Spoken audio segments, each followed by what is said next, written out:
Olá, amigos, aqui é o Pedro e dessa vez não foi escolha minha falar de Monogatari. Muito bom. Aqui é o Rodrigo e eu também queria ter uma roupa que fala. E bem, amigos, estamos em mais um Papo Ru. Faz um tempinho que a gente não faz uma edição do Papo Ru discutindo sobre essa polêmica, esse assunto que no nosso meio otaku, digamos assim, é bem discutido, né? A questão do fanservice, o quando é usado, o quando é bom ser usado e todas as mecânicas de como ele é usado. A gente vai tentar abordar um pouco de cada coisa aqui e apresentar algumas soluções, né, de fórmulas para o fanservice. Esse vídeo também é muito importante porque muitas vezes na comunidade otaku mesmo, quando a gente fala em fanservice, as pessoas pensam só em peito, bunda e várias coisas assim que simplesmente levam o anime a apenas a sexualização do personagem sem motivo nenhum, né? E a gente vai explicar um pouquinho mais as diferenças do fanservice, como ele é colocado no anime. Às vezes ele pode ser bom, às vezes ele pode ser ruim, ou só bom. Fica com a gente e vê até o final. Bora lá!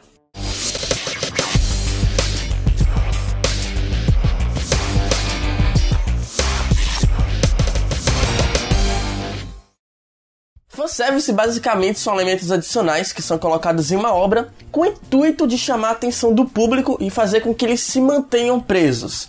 E especificamente no nosso universo otaku, né, quando a gente se refere a fanservice, a gente tá falando da sexualização de personagens, que na maioria das vezes vem do sexo feminino. Isso porque a maioria do público otaku é masculino, né, então não tem pra onde correr, a gente acaba ficando preso nisso aí. Não que exatamente o público otaku seja majoritariamente masculino, até porque a gente tá falando de mercado japonês, né, e lá várias pessoas consomem e tal, mas também pela questão da sociedade japonesa ela ser bem patriarcal. Você fazer um anime que chame a atenção para os homens sexualizando as mulheres, talvez não seja nada demais, mas você fazer o inverso, talvez incomode algumas pessoas, como aconteceu com o Free, aconteceu com o Yuri on Ice, né? Causa reboliços, né? Sim, e como é que isso pode impactar, né, na comunidade otaku?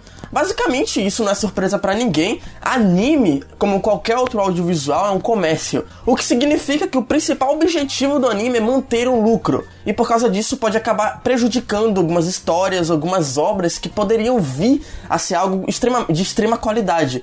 Porque o autor, às vezes ele tem uma história muito boa, né, na cabeça ali pra escrever, mas ele sabe que se ele escrever daquela forma, ele não vai vender, ele não vai conseguir continuar a sua obra. E aí ele acaba fazendo aquilo que muita gente repudia, né, é se vender ao fanservice. E às vezes acaba tendo muita sexualização, acaba perdendo aquele brilho que a obra teria no início.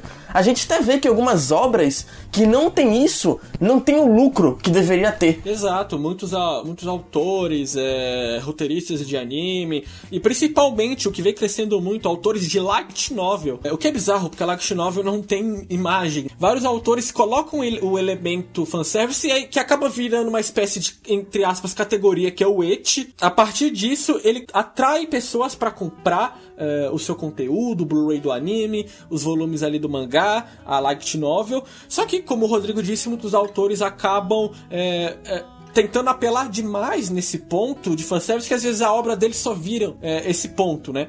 Algumas outras obras são honestas em dizer, olha, isso aqui vai ser fanservice do começo ao fim. Os dois exemplos são o High School of the Dead, né? O High School of the XD também, que assim, é full fanservice e parece que a história ela só tem pontos bons porque ela é o extra, o conteúdo é o fanservice, sabe? O que é bem interessante na realidade pra você ver na indústria, ao ponto que algo que começou pra chamar atenção passa a virar um gênero, né? Ao ponto dos elementos de roteiro serem detalhes e não o inverso, sabe? É difícil você negar, né, os resultados quando você basicamente tem números aí pra provar isso. Putz, você tem várias obras de extrema qualidade em questão de enredo, mas com fanservice muito pesado. O Code Geass tá aí pra explicar isso.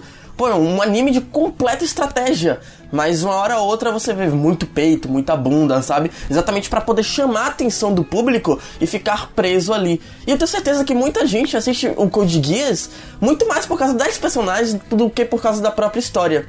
E você vê isso em vários animes, né? Você vai conversar com a pessoa sobre determinado anime e você quer bater com ela ali, debater com ela uma estratégia de um personagem ou um plot twist, e ela vai direto, e aquela personagem ali que ficou de tal forma em tal momento. Isso acaba frustrando, muitas vezes, pessoas como eu, o Pedro, e eu acredito que boa parte do público aqui do canal, né? Que a gente não acaba simpatizando muito com isso. Claro que existe sim a comunidade, em suma, sua maioria, que gosta desse tipo de coisa, a gente não julga, claro, mas acaba sendo prejudicial pro público menor, que somos nós. E é o mito da waifu, né, como vocês quiserem, né, que é exatamente isso. O cara, ele assiste o anime não porque ele está interessado pela história ou por alguma coisa, ele simplesmente gosta daquela personagem que, sei lá, visualmente, sabe, não é nem a personalidade dela que é prescrita na obra. Visualmente ele gosta, ele vai acompanhando. Ironicamente, uma porrada de estúdios se mantém assim, né? Toda a indústria, ela tem vários títulos, distribuidoras e tal, que se mantém só com obras assim. Você coloca umas personagenzinhas, porque quanto mais melhor, né? Mais chances do cara ficar na obra, e ele vai acompanhando por elas, e o que a história vai ou passa, tanto faz. Um exemplo disso são os animes de idols, não generalizando todos, mas muitos são assim. Você vai lá assistir até que o anime de idol, ele tem uma desculpa, que realmente é o anime da idol, né? Você quer ver elas, você tá entrando pra ver elas, mas muitas outras séries não, né? Você tá olhando só uma menininha ali, ou um contrário, né? Um rapaz, e você só quer acompanhar ele porque visualmente ele é bonito. Isso funciona perfeitamente dentro, né, da mentalidade humana. Mas eu acho que acima de tudo, essa questão do fanservice, dele virar uma mecânica de produção na indústria, né? Ele ter, entre aspas, assim, industrializado dentro do meio, lá no Japão, pra vender Blu-ray, etc. Eu acho que é o fato dele afastar muitas pessoas que, digamos, não são tão adentras da cultura otaku, cultura pop oriental e tal, e a partir do momento que elas olham isso, elas se afastam, acham meio ridículo, né? Eu particularmente tive um caso bem bizarro, uns anos atrás, que eu tava assistindo Bichun na TV. Rodrigo sabe dessa história. Eu já até sei qual é a história. Então, tem uma cena que o cara, ele... Enfim, o Bichun é um anime de luta, tal, é ação, e tem uma cena que é super explosões, super séria.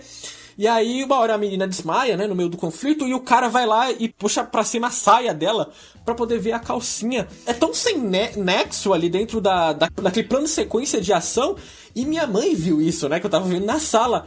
E acredita, ela tava assistindo o anime até ali com interesse de saber da história e tal, mesmo com a dificuldade da língua, que pra ela é bem mais complicado. Mas a partir do momento que ela viu isso, ela já gerou um alto preconceito na hora ali, sabe? Mas muitas vezes, né, assim como a própria mãe do Pedro, ao ouvir ou ver falar de fanservice, muitas vezes acaba criando esse preconceito, achando que o fanservice é aquele completo anime que só tem peitos e um pouquinho de história. Mas é aí que muitas pessoas se enganam. Muitas vezes o fanservice é feito exatamente porque ele precisa estar na obra. E pra isso a gente tem vários exemplos aqui. A gente tem, claro, o primeiro exemplo, né, que é o fanservice feito pra esse tipo de público, que é o fanservice que tem peitos exatamente pra chamar. A gente tem o exemplo de High School of the Dead, High School DxD e vários outros aí que a gente sabe exatamente que aquele peito ali, aquela bunda tá exatamente pra poder chamar o público. A gente pode ir até um pouco além, a gente pode dizer que o hentai, né, é uma pornografia animada. Exatamente. Pra quem quer ver pornografia animada, ponto.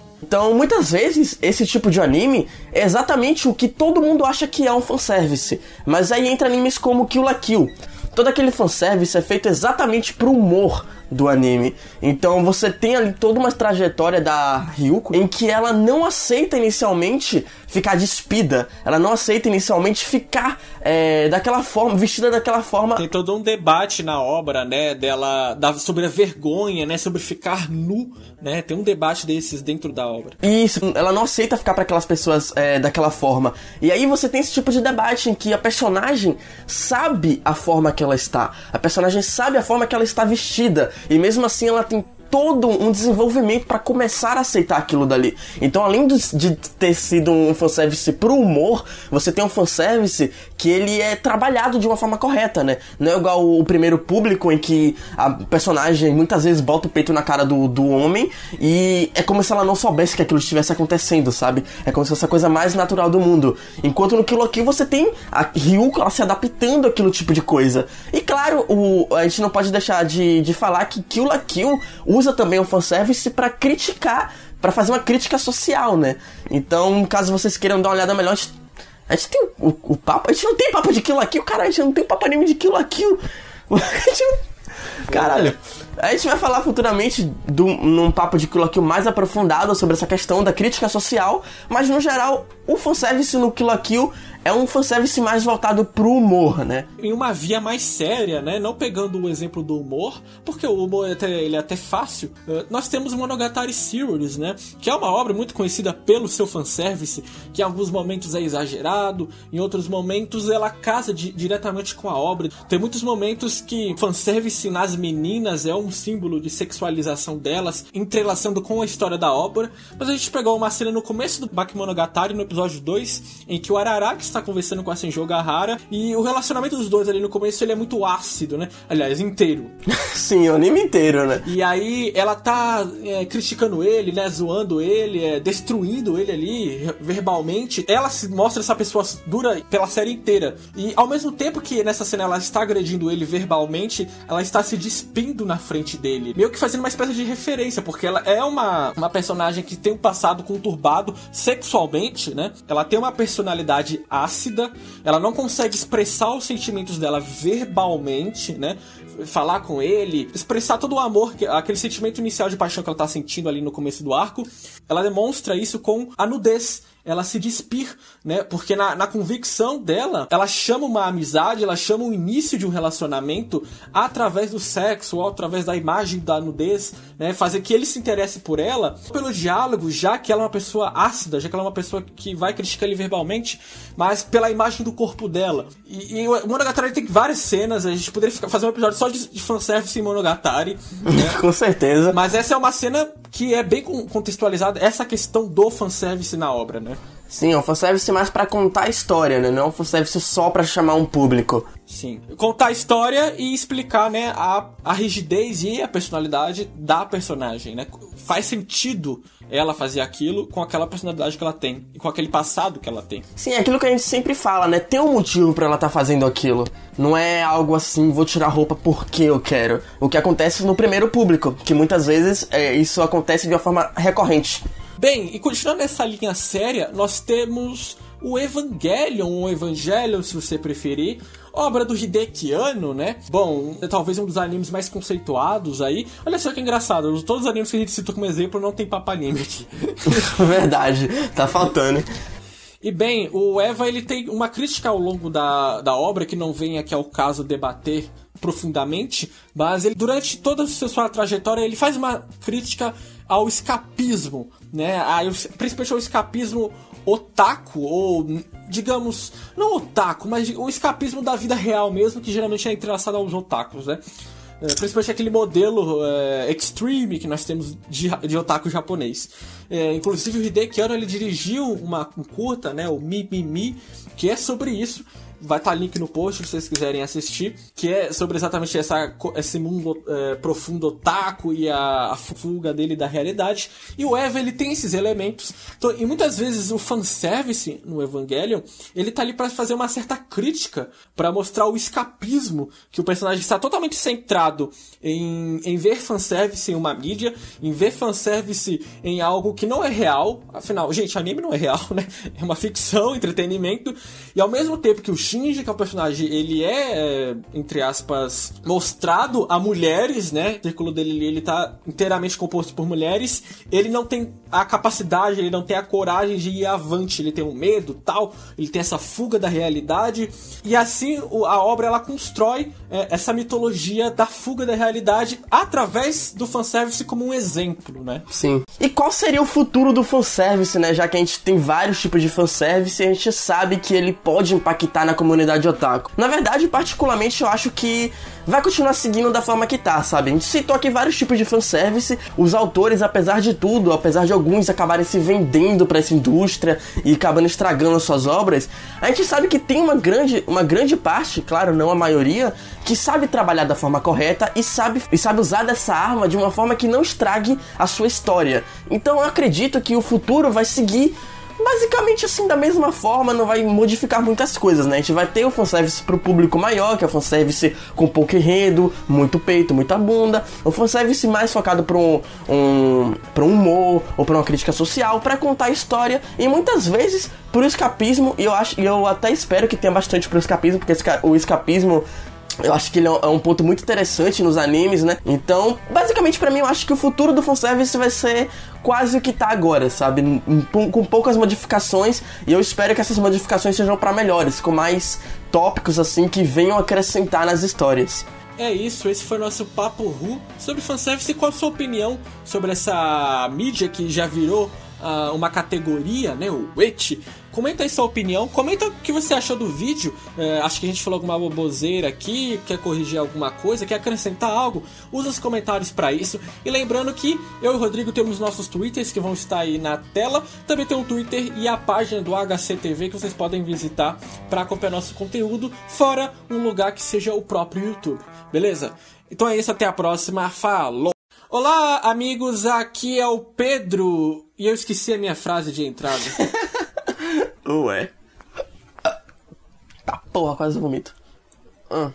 Que nojo, cara. Toma no seu cu. Se fuder, mano. Você esqueceu mesmo? Não, você. Quase vomito, filho da puta. Vai pro final do vídeo isso aqui. Vamos lá, de novo.